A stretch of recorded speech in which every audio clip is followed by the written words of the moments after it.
नमस्कार। तो आज हमारे बीच मौजूद हैं हिंदुस्तान के प्रसिद्ध लेखक श्री कुलदीप कुणाल जी। सर, मैं 10वें चलो थिएटर फेस्टिवल में आपका स्वागत करती हूँ, इस्तकबाल करती हूँ। शुक्रिया। सर, वर्षों से आप रंगमंच और फिल्मों के लिए लेखन का कार्य कर रहे हैं, तो आपका ये सफ़र कैसा रहा? मेरा सफ़र शानदार रहा और मैंने शुरू किया ये सफ़र 99 से, जब मैं हरियाणा ज्ञान विज्ञान समिति जो है हरियाणा में काम करती एक संस्था, उसमें उसके एक वर्कशॉप में मैं गया था। तो उससे पहले मेरा इंटरेस्ट तो था, लेकिन मुझे ये नहीं पता था कि मुझे यही करना है जीवन में। तो वहाँ पे नाटक की वर्कशॉप हुई, शुभा मनमोहन मिले, नरेश मिले, बहुत से लोग मिले, जिनके साथ ये सफ़र जो है रंगमंच का मैंने शुरू किया अभिनेता बतौर। और हम लोग ग्रुप्स में स्क्रिप्ट्स लिखते थे जी। लिखना जो है ग्रुप्स में होता था, तो समूह लेखन से मैंने शुरू किया। और उसके बाद मेरा इंटरेस्ट, मुझे लगा कि लिखने में ज़्यादा है, अभिनय में कम है, तो अभिनय दरकिनार होता गया और लेखन जो है वो बीच में आ गया। और वहाँ से मैंने शुरू किया और उसके बाद वहीं से शुरू करते करते मुझे समझ में आया कि मैं हिंदी लिटरेचर से एमए कर रहा था वहाँ पे। फिर मुझे लगा कि मुझे थिएटर में भी आगे पढ़ाई करनी चाहिए। फिर थिएटर और टेलीविज़न में मैंने फिर से एमए किया और फिर एक गवर्नमेंट जॉब में भी चला गया, लेकिन लिखना बदस्तूर जारी रहा। तो फिर जॉब छोड़ के मैं सीधा लेखन में ही आ गया जी। तो ये मेरा सफ़र जी, काफ़ी अच्छा, काफ़ी रोमांचक सफ़र रहा होगा, मुझे ऐसी उम्मीद है। तो सर, आपका एक नाटक है एकलव्य, जिसको देश विदेश में काफ़ी प्रसिद्धि प्राप्त हुई है, उसके बारे में आप हमारे दर्शकों को कुछ बताइए। एकलव्य उवाच नाटक का नाम है जी। और वो नाटक एकलव्य उवाच का मतलब है कि एकलव्य ने कहा। और नाटक में अलग चीज़ ये है, जो हमारे मिथ में जो कहानी है महाभारत के समय की, कि किस तरह गुरु द्रोण ने एकलव्य का अंगूठा लिया। मेरे नाटक अलग जगह से शुरू होता है। मेरे नाटक में एकलव्य को पहले ही पता लग जाता है कि गणेश जो कहानी लिख रहे हैं, जो कथा लिख रहे हैं, उसमें उसका अंगूठा कटेगा। तो ये पूरी डिबेट है, अंगूठा क्यों कटा उस इंसान का, और उस डिबेट को इस नाटक के ज़रिए मैंने लिखा है जी। तो ये नाटक इस वजह से, क्योंकि थोड़ा अलग जगह से एड्रेस करता है इस पूरे वाक़या को, और उसके थ्रू हम एजुकेशन सिस्टम और कास्ट सिस्टम और क्लास का जो है डिवीज़न, इस पे बात करते हैं उस नाटक के थ्रू, जिस वजह से वो नाटक ज़्यादा चर्चित हो गया। मेटा में भी उसे अवार्ड मिला, कई लैंग्वेज में उसका ट्रांसलेशन भी, अनुवाद भी हुआ है, बांग्ला में, असमिया में, स्पेनिश में, अंग्रेज़ी में, हिंदी में तो है ही वो, तो कन्नड़ में तो उसके 100 से ज़्यादा शो हुए हैं। अच्छा। हाँ, तो इस तरह से वो नाटक जो है काफ़ी चर्चित रहा। सर, चलो थिएटर फेस्टिवल में आपको आज की प्रस्तुति कैसी लगी? संक्रमण से वायरस तक जी। कामता नाथ जी की शायद कहानी जी, बिल्कुल। हाँ, बहुत ही अच्छा। सिर्फ इसलिए अच्छा नहीं कि इस पे नाटक हुआ, ये जो एक विडंबना है, एक आयरनी जो है हमारी सोसाइटी की, नई और पुरानी पीढ़ी के बीच, या पुरानी कहना गलत है जी। एक परिपक्व और एक उभरती हुई पीढ़ी के बीच जो विचारों की जो असहमति है, वो कैसे एक गैप, एक दूरी की तरह से दिखाई देती है। और ये हमारे समाज का मेरे ख्याल से दुर्भाग्य है कि हम इसे असहमति की तरह नहीं देखते, हम इसे गैप की तरह देखते जी।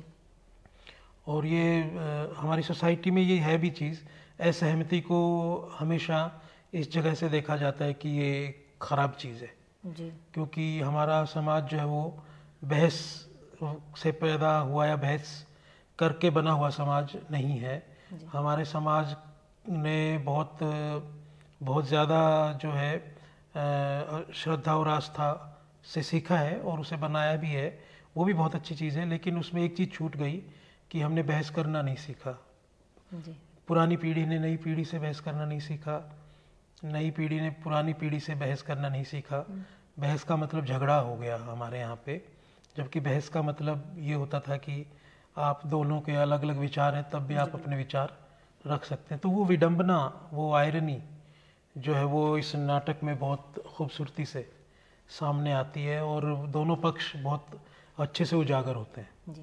दोनों पक्ष इस तरह से आते हैं, पुरानी पीढ़ी के या परिपक्व पीढ़ी के और उभरते हुए पीढ़ी के। उनके विचारों की टकराहट तो जगह बनाती है ऑडियंस में, दर्शक में जगह बनाती है। उनके उस टकराहट में भी एक संबंध जो बना रहता है, रिश्ते जो हैं, संबंध हैं, वो कई स्तर पर बनते हैं, उनकी कई परतें होती हैं।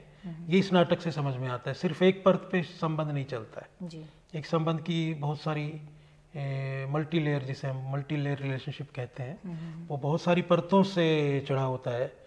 तो एक कलर नहीं होता एक रिश्ते का। तो इसके जितने भी पात्र हैं इस कहानी के, खासतौर पे 3 पात्र होते हैं, फिर एक और आंशिक रूप से एक और पात्र आते हैं नाटक में, बहू का, माँ का, पिता का, बेटे का, और एक जो 5वां पात्र आता है उसका। बहुत ही मतलब बहुत सीमित पात्रों में, चरित्रों में बहुत अलग ढंग से जो है लेखक ने और निर्देशक ने, जाहिर है, वो चीज़ को सामने रखा है कि किस तरह से अलग अलग परतों पर चलने वाले संबंध और उनसे उपजी हुई असंतुष्टियाँ, उनसे उपजा हुआ विवाद और विचारों की असहमति, किस तरह से इस सारे के बीच में भी एक संबंध जो है वो इन सब चीज़ों के दौरान भी बनता है। जी जी। और वो नुकसान महसूस करती है जब नई पीढ़ी उनकी जगह लेती है, और फिर वो भी उसी रोल को अदा करने लग जाती है जिस रोल में उसने जिस रोल से वह असहमत रही, वही रोल वो फिर अदा करने लगती है। बिल्कुल। और अपनी जगह पे किसी और पीढ़ी को, जो उभरती हुई पीढ़ी, उसे पाती है। तो next generation is always a next generation. अगली पीढ़ी हमेशा एक अगली पीढ़ी होती है, ये इस नाटक ने बताया।